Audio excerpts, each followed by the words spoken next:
سیرت مصطفیٰ صلی اللہ علیہ وسلم حصہ نمبر 2 صفحہ نمبر 453 کتب خانہ مظہری سے چھپی ہوئی ہے۔ حضرت ابو عبیدہ رضی اللہ تعالیٰ عنہ کا لشکر پانی کے کنارے بھوکا پیاسا تھا تو یہ واقعہ پیش آیا۔ مچھلی کتنی بڑی تھی اس کا اندازہ ہوتا ہے، بتاؤں اندازہ ہے جی؟ اندازہ سن لیے، یہ تو یاد ہوگا کہ تمام لشکر نے 18 دن کھایا تھا، ہے جی؟ اس مچھلی کا نام عنبر تھا۔ بعد ازاں حضرت ابو عبیدہ رضی اللہ تعالی عنہ نے مچھلی کی پسلیوں میں سے ایک ہڈی لی ایک ہڈی کو لی اور اس کو کھڑا کیا اور لشکر میں سب سے لمبا آدمی چن کر سب سے بڑے اونٹ پر اس کو بٹھایا اور حکم دیا اس ہڈی کے نیچے سے گزرو، تو وہ سوار بلا تکلف اس کے نیچے سے گزر گیا اور سوار کا سر بھی اس ہڈی سے نہیں ٹکرایا، لگا تک نہیں۔ ماشاء اللہ، واہ واہ واہ واہ واہ۔ اور کل رات کو جب سب کی آنکھوں سے آنسو بہ رہے تھے، حضرت عمر بن جموح رضی اللہ عنہ کی اہلیہ حضرت ہندہ رضی اللہ تعالی عنہ غزوہ احد میں اپنے شوہر کے اور ایک بیٹے، ان کے شوہر عمر بن جموح اور بیٹے خلاد اور ایک بھائی عبداللہ بن عمر جو شہید ہوئے، ان تینوں کی لاشیں مدینہ لے جانا چاہیں تو یہ واقعہ پیش آیا۔ حضرت عمر بن جموح رضی اللہ تعالی عنہ نے مدینہ شریف سے چلتے وقت مستقل قبلہ ہو کر یہ دعا مانگی، اے اللہ مجھ کو شہادت نصیب فرما اور گھر والوں کی طرف واپس نہ کر، اے اللہ مجھ کو شہادت نصیب فرما اور گھر والوں کی طرف واپس نہ کر۔ یہ جملہ یاد رہے گا تو پھر آگے سمجھ میں آئے گا۔ اس غزوے میں ان کے بیٹے خلاد بن جموح بھی شہید ہوئے۔ عمر بن جموح کی بیوی ہندہ بنت عمر جو کہ عبداللہ بن عمر کی بہن اور حضرت جابر کی پھپھی، یہ ارادہ کیا کہ تینوں یعنی اپنے بھائی عبداللہ اور اپنے بیٹے خلاد اور شوہر عمر بن جموح رضوان اللہ علیہ مجمعین کے ایک اونٹ پر سوار کر کے مدینہ لے جائیں اور وہیں جا کر تینوں کو دفن کریں۔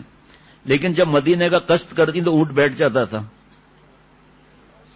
اور جب احد کا رخ کرتی تو تیز چلنے لگتا، جب مدینہ شریف کے رخ کرتی اونٹ بیٹھ جاتا، جب اونٹ کھڑا ہوتا اور رخ کرتی غزوہ احد جب پہاڑ کی طرف تو تیز چلنے لگتا۔ ہندا نے آ کر رسول اللہ صلی اللہ علیہ وسلم سے عرض کیا کہ آپ نے فرمایا عمر بن جموح نے مدینے سے چلتے وقت کچھ کہا تھا۔ ہندا نے ان کی وہ دعا ذکر کی جو انہوں نے چلتے وقت کی تھی۔ آپ نے فرمایا اسی وجہ سے اونٹ نہیں چلتا، اور یہ فرمایا قسم ہے اس بات پاک کی جس کے قبضے میں میری جان ہے، البتہ تم میں بعض ایسے بھی ہیں اگر اللہ پر قسم کھا بیٹھیں تو اللہ ان کی قسم کو ضرور پورا کرے، اور ان میں عمر بن جموح بھی ہیں، البتہ تحقیق میں نے ان کو اسی لنگڑے پن کے ساتھ جنت میں چلتا ہوا دیکھا ہے، جنت میں اسی لنگ کے ساتھ جنت میں چلتا ہوا دیکھا ہے۔ عبداللہ بن عمر بن جموح یہ احد کے قریب دونوں ایک ہی قبر میں دفن کیے گئے۔ آپ صلی اللہ علیہ وسلم فرمایا تھا نا، کل سنا تھا ہم نے کہ دونوں دوست ہیں، ساتھ ہوتے تھے، ان کو ساتھ ہی ان کی تدفین ہونا چاہیے۔ صلح حدیبیہ کی بات چل رہی ہے، ٹھیک ہے جی۔ اس سے پہلے کچھ عرض کرنا چاہتا ہوں۔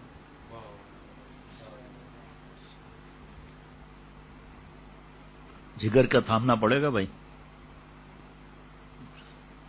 ایک صاحب 300 لوگوں کو بھیج رہے ہیں صرف یہ بیان، صرف ایک صاحب، باقی تو پتہ نہیں کہاں کہاں کتنے بھیج رہے ہیں وہ الگ۔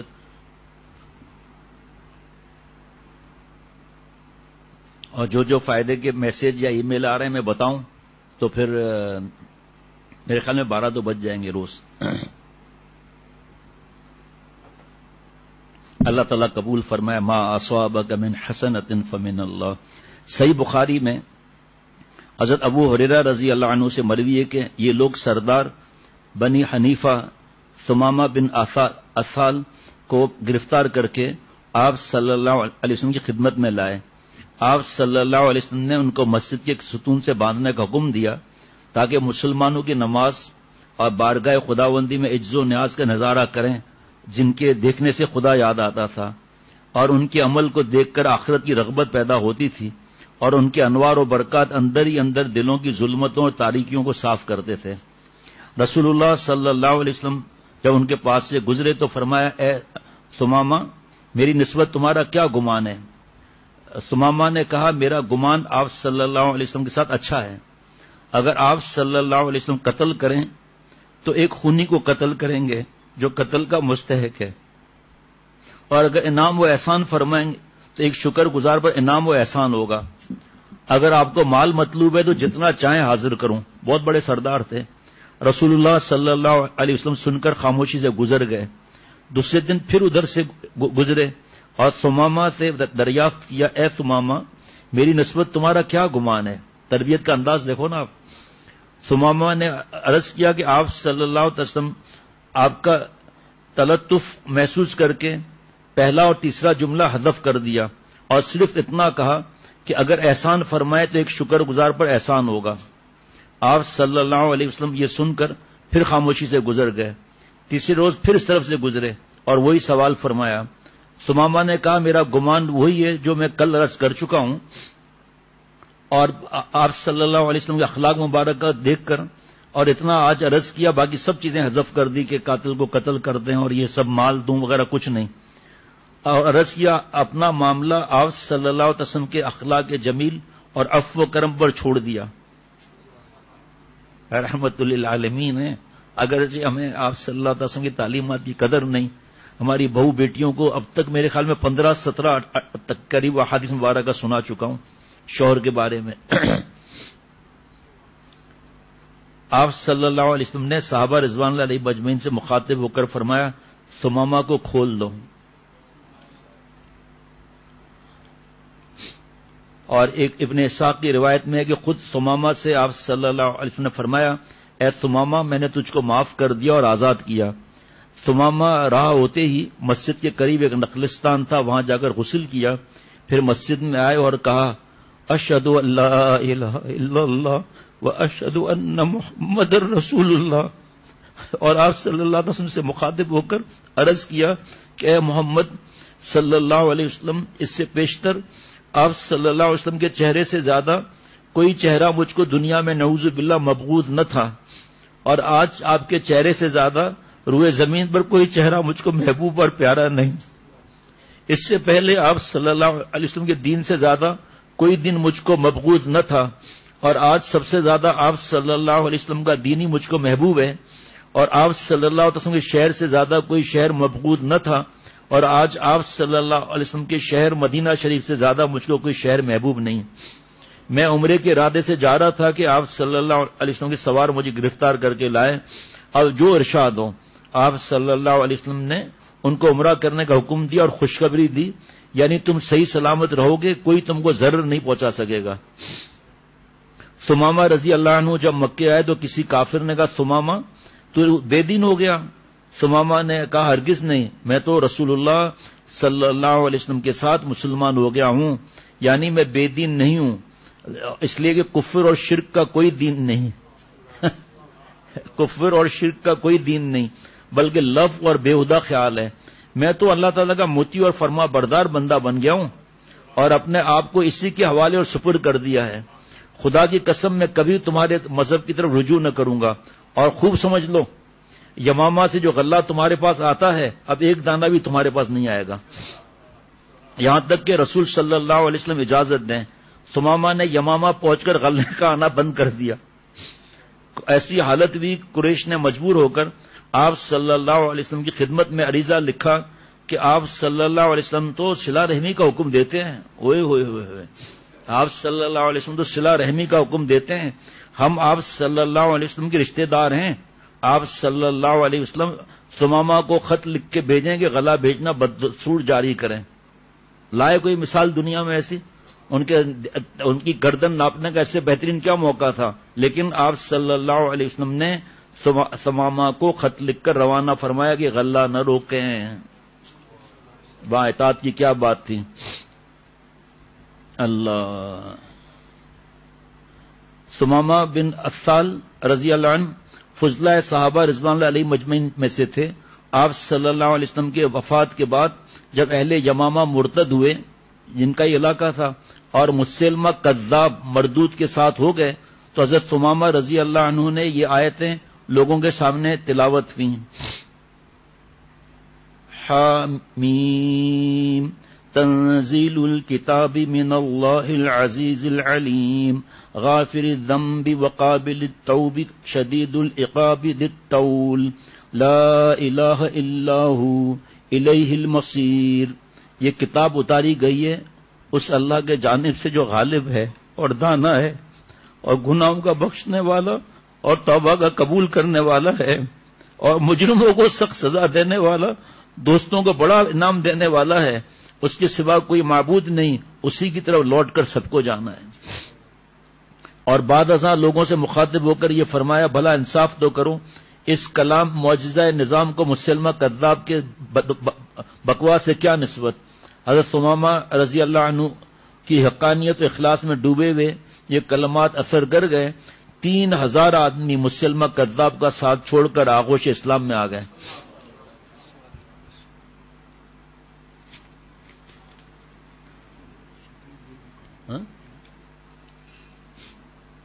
شدید العقاب غافر الذنب وقابل التوب شدید العقاب ذی الطول لا الہ الا ہو الیہ المصیر.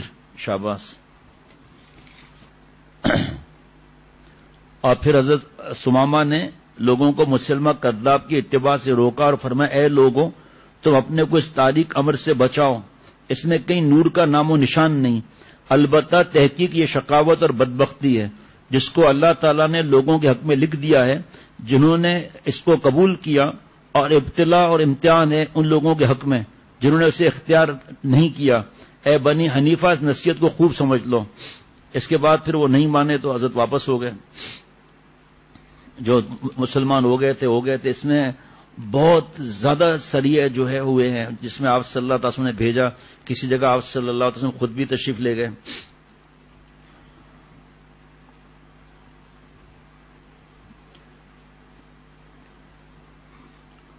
سریہ دومۃ الجندل شعبان 6 ہجری. حضرت عبداللہ بن عمر رضی اللہ تعالی عنہما راوی ہیں کہ رسول اللہ صلی اللہ علیہ وسلم مسجد میں تشریف فرماتے. حافظ فرقان اشعار پڑھتے ہیں نا کہ وہ منظر کیا ہوگا جب آپ صلی اللہ علیہ وسلم کے ساتھ سب بیٹھے ہوں گے. تشریف فرماتے ابو بکر، عمر، عثمان، علی، عبد الرحمن بن عوف، عبداللہ بن مسعود، معاذ بن جبل، حذیفہ اور ابو سعید خدری رضوان اللہ علیہ مجمعین. اور 10واں میں سب آپ صلی اللہ علیہ وسلم کی بارگاہ میں حاضر تھے کہ ایک نوجوان انصاری حاضر خدمت ہوا اور سلام کر کے بیٹھ گیا اور عرض کیا کہ یا رسول اللہ سب سے بہتر کون سا مسلمان ہے؟ جناب سب سے بہتر کون سا مسلمان ہے؟ صرف خواتین کی بات نہیں ہے اخلاق خراب کرنے کی، ہم بھی اپنے آپ کو سوچیں. لیکن بتا رہے تھے جو اس وقت بات ہوئی آج صلی اللہ علیہ وسلم سے عرض کیا کہ سب سے بہتر کون سا مسلمان ہے؟ آپ صلی اللہ تعالی علیہ وسلم نے جواب دیا جس کے اخلاق سب سے بہتر ہوں. بعد ازاں اس نے سوال کیا کون مسلمان سب سے زیادہ ہوشیار اور سمجھدار ہے؟ آپ صلی اللہ علیہ وسلم نے فرمایا جو سب سے زیادہ موت کو یاد کرنے اور کہنے والا اور موت آنے سے پہلے سب سے زیادہ موت کی تیاری کرنے والا، ایسے ہی لوگ سمجھدار اور ہوشیار ہیں. انصاری نوجوان تو ساکت ہو گیا. آپ صلی اللہ علیہ وسلم مجلس کی طرف متوجہ ہوئے اور فرمایا 5 خصلتیں نہایت خطرناک ہیں، اللہ تعالیٰ تم کو ان سے پناہ دے اور ان کے دیکھنے سے محفوظ رکھے. یہ سب نہیں پتا تھا کہ یہ ایسے کورونا کے حالت میں سیرت کے بیانات شروع ہو جائیں گے اور اس بڑی تعداد میں لوگوں کے دل کے حالت کیا ہو رہی ہے اور کتنا خوش اور سکون مل گیا. آج بھی ایک خاتون کا میسج تھا یا رات کو یا آج صبح کہ ایک خاتون کا یہ میسج ہے میں بھیج رہی ہوں. اس خاتون نے لکھا تھا کہ میں ایسے پریشانیاں وغیرہ لیکن الحمدللہ تمہارے شیخ کے بیانات میں یہ جو سیرت کا شروع ہوا ہے تو میرے دل میں اتنا سکون آ جاتا ہے کہ بیان کا انتظار رہتا ہے. اور بھی کتنے یاد تو نہیں ہوں گے نا انسان کو. کیا مسئلہ ہے؟ امرود کسی نے خریدے تو اس نے آیا بھاگتے بھاگتے کہا بھائی جان اس میں تو کیڑا نکلا ہے. تو کیا موٹر سائیکل نکلے گی کیا؟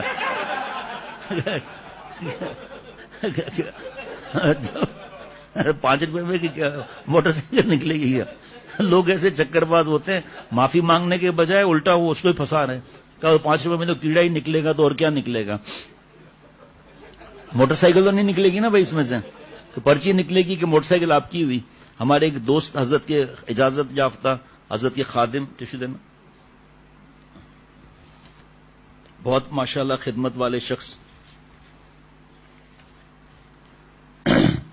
تو وہ حضرت کو سنا رہے تھے، حضرت کی ہنسی بند نہیں ہو رہی تھی. وہ آیا بہت ایڈورٹائز کے ڈبل روٹی خریدیں اور اس کے بعد قرآن اندازی ہوگی، الٹو گاڑی ملے گی. تو اب دھڑا دھڑ ڈبل روٹیاں لی جا رہی ہیں بھائی، رات میں بھی ڈبل روٹی، دوپہر میں بھی ڈبل روٹی. تو ان کا الٹو گاڑی نکل آئی، حضرت کے پاس آیا، اتنا خوش ہو کے حضرت الٹو گاڑی نکل آئی ہے، یہ کوپن ملا ہے. اور پھر کمپنی میں گئے، وہ کمپنی والوں نے بھی جو ہے وہ اپروو کر لیا کہ آپ کی الٹو تو آ گئی بھائی. اس کے بعد کم از کم انہوں نے 40 چکر لگائے، کم از کم ٹھیک ٹھاک خرچہ بھی ہوا، 4 گھنٹے بیٹھے بھی. آخر میں پتا چلا الٹو کا جو ٹائر ہے وہ بھی نہیں ملا، اور ڈبل روٹیاں جو کھا کھا کے پیٹ وہ نقصان ہو گیا وہ الگ. تو اسی طرح کیڑا ہی نکلے گا اور موٹر سائیکل تھوڑی نکلے گی کوئی الٹو گاڑی اس میں ڈبل روٹی میں. فرمایا کہ آپ صلی اللہ علیہ وسلم نے کہ 5 خصلتیں نہایت خطرناک ہیں، اللہ تعالیٰ تم کو ان سے پناہ دے اور ان کے دیکھنے سے محفوظ رکھے. نمبر 1، جس قوم میں بے حیائی کھلم کھلا پھیل جائے اس قوم میں طاعون اور وہ بیماریاں پھیلتی ہیں جو پہلے کبھی ظاہر نہیں ہوئی تھی. کچھ بولنے کی ضرورت ہے بھائی؟ کاش کے بعد دل میں اتر جائے. یہ نیٹ اور کیبل اور فیس بک اور یوٹیوب اور ٹویٹر اور یہ موبائل کے فتنے، عورتوں کا مردوں کو دیکھنا، مردوں کا عورتوں کو دیکھنا، یہ کوئی بے حیائی نہیں ہے. اور اس بے حیائی کی وجہ سے کیا حالات ہوئے سب کے سامنے ہی ہیں. جس قوم میں بے حیائی کھلم کھلا پھیل جائے، یہ بے پردہ، یہ نوکریاں، یہ ناچ گانا، گھر کے اندر شرعی پردہ نہ کرنا، دینداری ہے شرعی پردہ نہیں. میں سب سے پردہ کرتی ہوں، صرف دیور سے نہیں پردہ کرتی کیونکہ اس سے کام میرے ہوتے رہتے ہیں ضروری، تو پردہ کہاں ہوگا. جو قوم ناپ اور تول میں کمی کرتی ہے وہ قحط سالی اور مشقتوں میں مبتلا ہوتی ہے اور ظالم بادشاہ ان پر مسلط کر دیا جاتا ہے. بس کچھ کہنے کی بات نہیں ہے. اور جو قوم اپنے مال کی زکوٰۃ نہیں نکالتی ان سے بارش روک لی جاتی ہے. یہاں کھوپڑی میں فوراً کسی کی، یہاں تو سب سمجھدار ہیں، سننے والے بھی سب سمجھدار ہیں، لیکن ہیرو قسم کی کھوپڑی میں پھر بارشیں تو ہو رہی ہیں. پوری حدیث تو سنو نا. جو قوم اپنے مال کی زکوٰۃ نہیں نکالتی ان سے بارش روک لی جاتی ہے، اگر جانور نہ ہوتے تو بالکل بارش سے محروم کر دیے جاتے ہیں. نمبر 4، جو قوم اللہ تعالیٰ اور اس کے رسول کا عہد توڑتی ہے تو اللہ تعالیٰ اجنبی دشمنوں کو ان پر مسلط کر دیتا ہے اور وہ غیر قوم کے لوگ ان کے ہاتھوں میں جو کچھ ہوتا ہے وہ سب لے لیتے ہیں. اب اس پر ایک ایک پر بیان علماء کریں تو ہم نے تو اس پہ جو حضرت کی تھوڑی بہت سنی بات ہے وہی ایک ایک نصیحت پر علماء بیان کریں، دیکھتا ہوں کتنے دن لگتے ہیں. اسی لیے عمل کرنا ہے، بس تحقیقات میں پڑھنا، سوال جواب کرنا مشکل ڈل جاتا ہے. اللہ اکبر. اور جب پیشوا اور حکام کتاب اللہ کے خلاف فیصلہ کرنے لگیں اور متکبر اور سرکش ہو جائیں تو اللہ تعالیٰ آپس میں پھوٹ ڈال دیتے ہیں. اللہ تعالیٰ آپس میں پھوٹ ڈال دیتے ہیں. یہ بہت ساری چیزیں جو ہے نا، بہت زیادہ تحقیقات اور ایسی باتیں ہیں کہ بھئی کس طرح ہوا، کیا ہوا، اس کو نہیں بیان کر سکتا کوئی. کئی صفحات لیکن نہیں پہنچ سکتا آدمی. یہ لیجیے، ابھی آج صبح کسی کا میسج آیا کہ میرا 5 سال کا بچہ، پرچہ تھا یا وہ میسج تھا، میرا 5 سال کا بیٹا روز سیرت کا بیان سنتا ہے خاموش رہ کر اور روتا رہتا ہے. 5 سال کا روتا رہتا ہے اور رات کو مجھے کہتا ہے اب صحابہ رضوان اللہ علیہ مجمعین کی باتیں جو سنی ہے دوبارہ سناؤ. کا مجھے رات کو ایک ایک کرا دیتا ہے، وہ سونے ہی نہیں دیتا کہ مجھے صحابہ رضوان اللہ علیہ مجمعین کی باتیں سناؤ. پرسوں جو ہے وہ 3-4 میسج تھے کہ ہمارے گھر کے سب بچے پورے بیان میں خاموش بیان سنتے رہتے ہیں. یہ 5 سال کے بچے کا آنکھوں سے آنسو بہنا، کہ کئی بار بیان میں رو پڑو، دھیان سے چپ چاپ سنتا رہتا ہے. بیان کا فائدہ یہی ہے کہ آدمی چپ چاپ سنے یا پھر گھر میں رہے اور گیم میں لگا رہے، بس ہر وقت گیم. میں نے سنا مجھے اتنا زیادہ غم ہوا. میں نے کہا اللہ ہمارے گھر میں بھی یہ شوق عطا فرما ہے ماشاءاللہ. میرا پورا کمرہ بتا رہے تھے گھر والے کر کے بھر جاتا ہے الحمدللہ. اللہ تعالیٰ کا احسان ہے. اللہ بچوں میں بھی جذبہ ڈال دے. یہ 5 سال کا بچہ اور رات کو ایک بجا دیتا ہے کہ مجھے صحابہ رضوان اللہ علیہ مجمعین کے واقعات سنائیں. تو اللہ تعالیٰ یہ شوق عطا فرمائے. مسلمانوں کو مکہ چھوڑے ہوئے 6 برس ہونے والے تھے. وہ مسجد الحرام اور بیت اللہ کی زیارت کو ترس گئے تھے. خود نبی اکرم صلی اللہ علیہ وسلم کو شدید اشتیاق تھا کہ اللہ کے گھر کا طواف کیا جائے اور مناسک ادا کیے جائیں. یہ جملے دل میں بٹھانے سے نا پھر مضمون آگے اور بڑھ جاتا ہے. پھر 6 سال اللہ کا پیارا اور لاڈلا، ان کا وہاں پر پیدائش کی جگہ، اللہ کا گھر، ملتزم، حجر اسود، سارے انبیاء علیہ الصلوۃ والسلام وہاں پر چلے، صفا مروہ، کیا کیا یاد ہیں، کیا کیا یاد ہے. اور صحابہ رضوان اللہ علیہ مجمعین جو ہجرت کر کے آئے کس تڑپ کے ساتھ جا رہے ہیں وہاں پر 6 سال کے بعد. انہی دنوں آپ صلی اللہ علیہ وسلم نے خواب میں خود کو صحابہ کے ہمراہ مسجد الحرام میں داخل ہوتے ہوئے اور مناسک کی تکمیل کرتے ہوئے دیکھا. یہ اشارہ تھا کہ دلی ارمان پورے ہونے کو ہیں. آپ صلی اللہ علیہ وسلم یہ بھی محسوس کر چکے تھے کہ قریش مسلسل جنگوں کی وجہ سے کمزور پڑ چکے ہیں. اس لیے امید تھی کہ وہ آپ کو عمرے کی اجازت دے دیں گے. چنانچہ آپ صلی اللہ علیہ وسلم نے یکم ذوالقعدہ سن 6 ہجری میں 1400 صحابہ کے ساتھ احرام باندھ کر عمرے کے ارادے سے مکہ روانہ ہوئے. قربانی کے جانور بھی ساتھ تھے. عرب کے لوگ کسی ایسے قافلے پر حملہ نہیں کرتے تھے جس کے ساتھ قربانی کے جانور ہوں. یہ مہینہ جو ہے اس مہینے میں اس کی بڑی عظمت کی جاتی تھی. ابھی بھی قریش سمیت تمام اہل عرب کے نزدیک ان دنوں میں جنگ حرام تھی. اس لیے آپ صلی اللہ علیہ وسلم کو اطمینان تھا کہ جنگ کی نوبت نہیں آئے گی. لیکن قریش کو آپ کے آنے کی اطلاع ہوئی تو بھڑک اٹھے. انہوں نے آپ کو روکنے کے لیے خلاف دستور جنگ کی تیاری شروع کر دی اور راستے میں مسلح جتھا تعینات کر دیا. حضور صلی اللہ علیہ وسلم کو معلوم ہوا تو فرمایا قریش پر افسوس ہے، انہیں جنگوں نے نگل لیا. ان کا کیا بگڑ جائے گا اگر وہ مجھے میرے حال پر چھوڑ دیں اور باقی عربوں کو ان کے حال پر. اب حضور اکرم صلی اللہ علیہ وسلم عام شاہراہ کو چھوڑ کر ایک دوسرے راستے سے آگے بڑھے اور مکہ کے مسافات میں حدیبیہ پہنچ کر پڑاؤ ڈال دیا. یہاں آپ صلی اللہ علیہ وسلم نے ایک مقامی باشندے بدیل بن ورقہ کو یہ پیغام دے کر قریش کی طرف بھیجا کہ ہم کسی سے لڑنے نہیں آئے، ہمارا مقصد صرف عمرہ کرنا ہے. قریش نے اس پیغام پر ذرہ بھی غور نہ کیا اور انہیں ایک جہاندیدہ شخص عروہ بن مسعود ثقفی کو سفیر بنا کر بھیجا تاکہ ڈرا دھمکا کر حضور صلی اللہ علیہ وسلم کو واپس بھیج دیا جائے. تقریباً 6 سال کی طویل مدت میں یہ پہلا موقع تھا کہ قریش نے تلوار کی جگہ سفارت اور گفت و شنید کی راہ اختیار کی. یہ اس بات کا عملی اعلان تھا کہ اسلام اپنا لوہا منوا چکا ہے. عروہ بن مسعود نے دربار رسالت میں حاضر ہو کر قریش کی منشا کے مطابق سخت باتیں کہیں، مگر حضور صلی اللہ علیہ وسلم کا معقول موقف سننے اور آپ کا عزم و استقلال محسوس کرنے اور صحابہ رضوان اللہ علیہ مجمعین کی آپ صلی اللہ علیہ وسلم سے بے مثال عقیدت، یہ اور جگہ بھی لکھا ہے وہ عرض کروں گا میں. وہ محبت دیکھنے کے بعد اس نے جان لیا کہ مسلمان دبنے والے لوگ نہیں ہیں. چنانچہ واپس آ کر کہا میں نے قیصر و کسریٰ جیسے بادشاہوں میں بھی ایسی عزت و توقیر ہوتے نہیں دیکھی جیسے محمد صلی اللہ علیہ وسلم کی عزت ان کے ساتھی کرتے ہیں. عجیب و غریب واقعہ ہے یہ تو.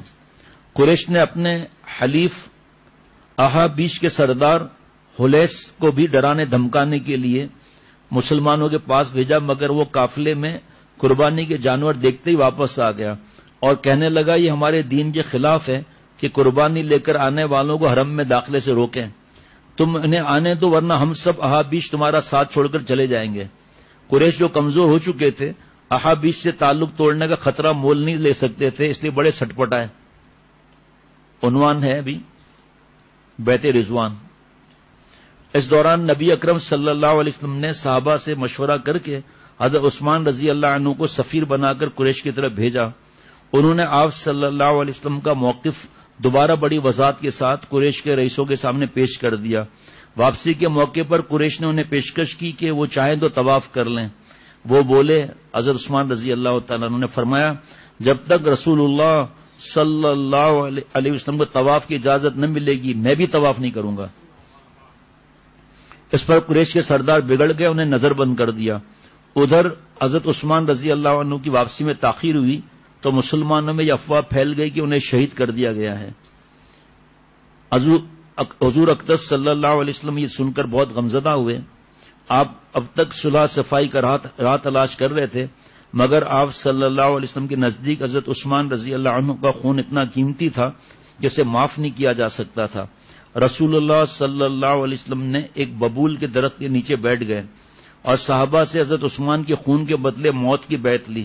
سب نے دل و جان سے آمادگی ظاہر کی کہ عثمان رضی اللہ عنہ کا بدلہ لینے کے لیے ہم آخری سانس تک لڑیں گے۔ جرات اور جانثاری کی یہ ادا اللہ کو اتنی پسند آئی کہ قرآن آیت نازل فرما دی جن میں اس بیعت میں شریک صحابہ کو اللہ کی رضامندی کی خوشخبری دی گئی۔ یقیناً اللہ ان مومنوں سے خوش ہوا جب وہ درخت کے نیچے تم سے بیعت کر رہے تھے، اس لیے اس نے ان پر سکینیت اتار دی اور انہیں انعام میں ایک قریبی فتح بھی عنایت کر دی۔ اس لیے بیعت کو بیعت رضوان کہا جاتا ہے۔ مسلمانوں کے اس ولولے کا قریش پر ایسا اثر پڑا کہ وہ مروب ہو گئے۔ انہوں نے حضرت عثمان رضی اللہ تعالیٰ عنہ کو آزاد کر دیا۔ وہ سمجھ گئے کہ جزیرت العرب میں اب مسلمانوں کی ایک ایسی طاقت ہے جسے ٹکرانا دیوار سے سر پھوڑنے کے مترادف ہے۔ انہیں اپنی اقتصادی کمزوریوں کا بھی اندازہ تھا، جس کا سبب شام اور عراق کے تجارتی راستوں پر مسلمانوں کے بے درپے چھاپے تھے۔ اس میں آگے آئے گا کہ ابھی دستخط بھی نہیں ہوئے تھے کہ ایک صحابی آ گئے، اس میں ایک شک تھی کہ وہ اپنے ساتھ نہیں رکھیں گے۔ ایسے ایک دو صحابہ کو انہوں نے رضوان اللہ علیہ مجمعین کو قید بھی کر لیا۔ پھر جب یہ چھوٹ کر ایک جگہ پہنچے ہیں اور جو لوگوں کا ستیاناش کیا ہے نا، وہ داستان الگ ہے۔ وہ گزشتہ جنگوں میں اپنے مسلسل جانی نقصانات کے باعث پیدا شدہ عسکری کمزوری کو بھی نظر انداز نہیں کر سکتے تھے، اس لیے انہوں نے بادل ناخواستہ مذاکرات اور معاہدوں ہی کے ذریعے مسلمانوں کی قوت کو کم کرنے اور توانائی کو محفوظ اور فزوں تر بنانے کا فیصلہ کیا۔ یہ قدم اٹھاتے ہوئے نے پہلی بار ریاست مدینہ کو ایک طاقتور حکومت کے طور پر تسلیم کرنا پڑ رہا تھا، مگر یہ کڑوی گولی نگلے بغیر کوئی چارہ بھی نہ تھا۔ انہوں نے بہت سوچ سمجھ کر کچھ شکیں طے کی اور سہیل بن عمر کو سفیر بنا کر رسول اللہ صلی اللہ علیہ وسلم کی خدمت میں بھیج دیا۔ صلح نامے کی اکثر شکیں بظاہر قریش کے حق میں تھیں اور مسلمانوں کو اس سے زک پہنچنے کا خدشہ تھا، مگر حضور صلی اللہ علیہ وسلم نے قریش کی شرائط پر پوری گہرائی کے ساتھ غور کیا اور آپ کی غیر معمولی بصیرت نے فیصلہ کیا کہ صلح نامے کی جن شرائط کو قریش اپنے لیے بہت زیادہ مفید سمجھ رہے ہیں وہ حقیقت نہیں، ان کے لیے اتنی مفید نہیں، اور جو شرائط بظاہر مسلمانوں کے لیے ناقابل برداشت لگ رہی ہیں وہ حقیقت کے اعتبار سے اسلام اور ریاست مدینہ کو کچھ نقصان نہیں پہنچا سکتی۔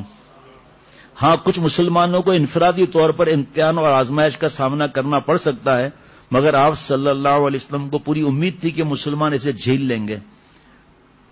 اس لیے حضور صلی اللہ علیہ وسلم نے فرمایا، قریش مجھ سے کسی بھی ایسی چیز کا مطالبہ کریں جس میں وہ اللہ کی حرمتوں کا لحاظ رکھے تو میں اسے قبول کر لوں گا۔ چنانچہ بات چیت میں 6 شکیں طے پا گئیں۔ نمبر 1، صلح نامے کی پہلی شک یہ تھی کہ 10 سال تک جنگ بندی رہے گی۔ اس شک کے ذریعے قریش مکہ پر مسلمانوں کے ممکنہ حملے کی خطرے کو دور کرنا چاہتے تھے۔ وہ جانتے تھے کہ اگر حملہ ہوا تو کوئی بعید نہیں مسلمان غالب ہو جائیں۔ حضور صلی اللہ علیہ وسلم نے اسے قبول فرمایا، کیونکہ سرزمین عرب میں امن و امان کی فضا قائم ہونے سے اسلام کی تبلیغ کی راہیں کھل جاتی ہیں اور لوگوں کو مدینہ کا اسلامی معاشرہ قریب سے دیکھنے کا موقع ملتا۔ دوسری شک یہ تھی کہ مسلمان اس سال یوں ہی واپس چلے جائیں، اگلے سال آ کر عمرہ کریں گے۔ اس طرح سے قریش یہ ثابت کرنا چاہتے تھے کہ اب بھی وہی غالب وہی ہیں، انہی کے ناک اونچی اور مسلمان مغلوب ہیں۔ یہ شک مسلمانوں کے لیے بڑی سخت تھی، کیونکہ وہ بیت اللہ کی زیارت کے لیے تڑپ رہے تھے اور قریش اس سے اس وقت کشمکش اسی موضوع پر چل رہی تھی۔ یہ شرط ماننا اعتراف شکست کے مترادف تھا، مگر رسول اللہ صلی اللہ علیہ وسلم نے وقتی طور پر قریش کو برتری کا جھوٹا برہم قائم رکھنے دیا، کیونکہ آپ جانتے تھے اس طرح زمینی حقائق تبدیل نہیں ہو جائیں گے اور قریش حقیقت میں اس طرح کوئی قوت حاصل نہیں کریں گے۔ اس لیے آپ صلی اللہ علیہ وسلم نے اسی سال واپسی اور اگلے سال عمرے کی شک قبول کر لی، مگر قریش کو خدشہ تھا کہ اگلے سال جب حضور صلی اللہ علیہ وسلم مکہ تشریف لائیں گے تو ممکن ہے وہ مکے میں طویل قیام کریں یا اسلحے کے زور پر شہر کو قبضے میں لے لیں۔ ایسا نہ ہوا تو یہ خطرہ بہرحال ہے کہ مکے کے عاجز اور لاچار مسلمان اس وقت آپ صلی اللہ علیہ وسلم کے ساتھ مدینہ چلے جائیں گے۔ چنانچہ انہوں نے شک نمبر 2 کے ساتھ کچھ ذیلی دفعات پر اصرار کیا، جو یہ تھیں: اگلے سال عمرے کے موقع پر مکہ میں مسلمان کا قیام مسلمان فقط 3 دن رہے گا۔ کیا حالت ہے، سوچیں ذرا، 3 دن یعنی 7 سال کے بعد 3 دن مسلمان میان میں بند تلواروں کے علاوہ کوئی اسلحہ ساتھ نہیں رکھیں گے۔ مسلمان کسی مکے کے باشندے کو ساتھ نہیں لے جائیں گے۔ اگر مسلمانوں سے کوئی مکہ میں رہنا چاہے تو اسے منع نہیں کریں گے، دونوں طرف سے جانے بھی نہیں دیں گے، کوئی آئے گا اس کو واپس بھی نہیں کریں گے۔ حضور صلی اللہ علیہ وسلم نے اسے بھی قبول فرما لیا۔ تیسری شک یہ تھی کہ اہل مکہ کا کوئی فرد مسلمان ہو کر حضور صلی اللہ علیہ وسلم سے جا ملا تو اسے واپس بھیج دیا جائے گا۔ اس طرح قریش اپنے نوجوانوں کے اسلام میں داخل ہونے کا راستہ بند کرنا چاہتے تھے تاکہ رسول اللہ صلی اللہ علیہ وسلم کے حامیوں میں اضافہ نہ ہو۔ یہ شک مسلمانوں کے لیے ناقابل برداشت تھی۔ وہ اپنے کسی ایسے مسلمان بھائی کو ہجرت کر کے مدینہ آئے، واپس قریش کے چنگل میں دے دیں، مگر حضور صلی اللہ علیہ وسلم نے طبعی طور پر سخت گراں محسوس کرتے ہوئے بھی یہ بات مان لی۔ صحابہ رضوان اللہ علیہ مجمعین کو اس پر غمگین دیکھ کر آپ صلی اللہ علیہ وسلم نے انہیں تسلی دی کہ ایسے لوگوں کے لیے اللہ جلدی کوئی راستہ نکالے گا۔ راستہ کیسے نکالا وہ آگے آئے گا۔ آپ صلی اللہ علیہ وسلم نے فرما دیا نا، قریش کے کچھ لوگوں کے اسلام لانے میں رکاوٹ پیدا ہوگی تو اس کے بدلے امن و امان کی وجہ سے درجنوں دیگر قبائل میں اسلام کی روشنی پھیلنے کے مواقع ملیں گے۔ رسول اللہ صلی اللہ علیہ وسلم کی نگاہ اس پہلو پر بھی تھی کہ عقیدہ کوئی ایسی چیز نہیں جو تشدد سے تبدیل ہو جائے، وہ تو دل کا سودا ہے۔ اس لیے لوگ جو دل سے ایمان لے آئیں گے، قریش کی پکڑ دھکڑ ان کے ایمان کو بدل نہیں سکے گی۔ ہاں، ان کو ذاتی طور پر اذیتوں کا سامنا کرنا پڑے گا، مگر اس کے بارے میں آپ کو امید تھی کہ وہ آزمائشوں سے سرخرو ہو کر نکلیں گے۔ چوتھی شک یہ تھی کہ اگر کوئی شخص رسول اللہ صلی اللہ علیہ وسلم کا ساتھ چھوڑ کر مکہ والوں سے آپ ملا تو اسے واپس نہیں بھیجا جائے گا۔ چوتھی شک یہ تھی، اس شرط کے ذریعے قریش اپنے حامیوں میں اضافے کی راہ کھلی رکھنا چاہتے تھے۔ حضور صلی اللہ علیہ وسلم نے یہ سوچ کر اسے منظور کر لیا کہ اگر کوئی بدبخت خود اسلام کو چھوڑنا چاہے تو اس کا چلے جانا ہی بہتر ہے۔ پانچویں شک یہ تھی کہ فریقین ایک دوسرے کے خلاف خفیہ کارروائیوں اور خیانت سے اجتناب کریں گے۔ چھٹی شک یہ تھی کہ دیگر قبائل میں سے جو چاہے قریش کا حلیف بن کر اور جو چاہے مسلمان کا حلیف بن کر اس معاہدے میں شامل ہو سکتا ہے۔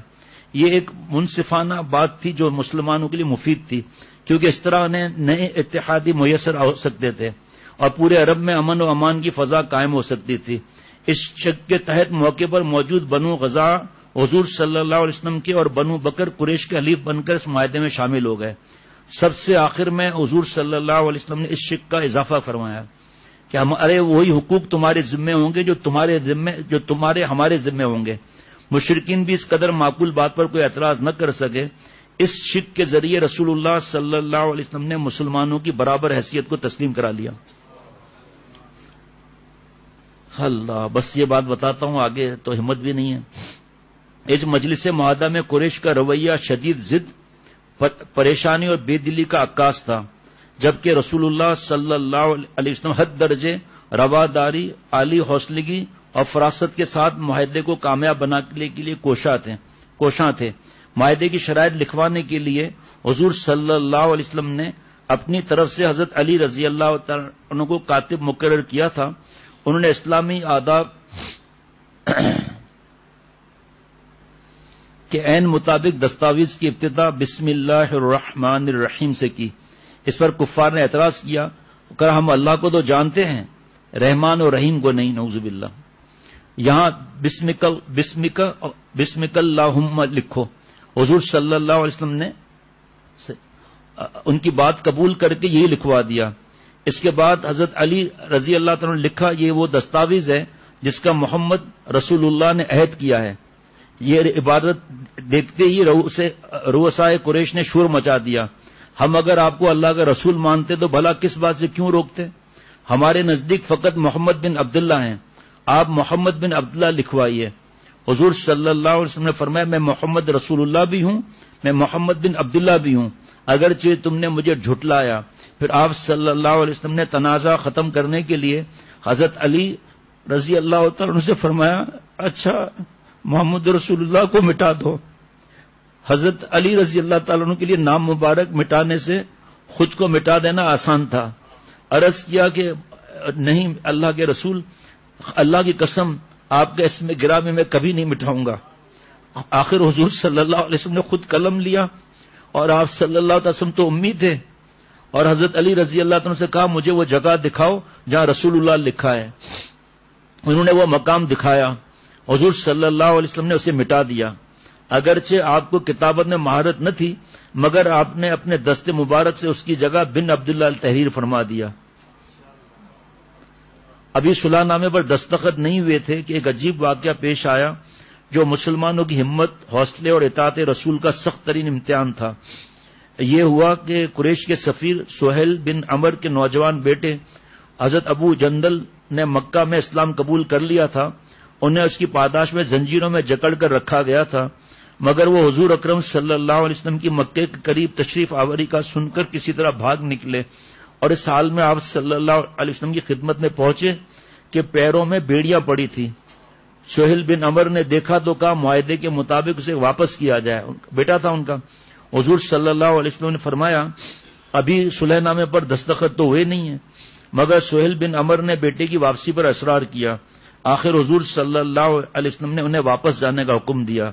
حضرت عمر رضی اللہ تعالیٰ نے یہ دیکھا تو بے چین ہو کر عرض کیا کہ یا رسول اللہ، کیا ہم حق پر اور ہمارا دشمن باطل نہیں؟ پھر کیوں ہم اپنے دین کے معاملے میں سر نیچا کریں؟ رسول اللہ صلی اللہ علیہ وسلم نے فرمایا عمر اللہ میرا مددگار ہے۔ وہ بولے کیا آپ نے نہیں فرمایا تھا کہ ہم بیت اللہ کا طواف کریں گے؟ رسول اللہ صلی اللہ علیہ وسلم نے فرمایا ہاں، مگر میں نے یہ کب کہا تھا کہ اسی سال کریں گے؟ سبحان اللہ۔ آخر رسول اللہ صلی اللہ تعالی علیہ وسلم نے حضرت ابو جندل رضی اللہ تعالیٰ عنہ کو تسلی دے کر رخصت فرمایا۔ صلح نامے پر دستخط ہوئے۔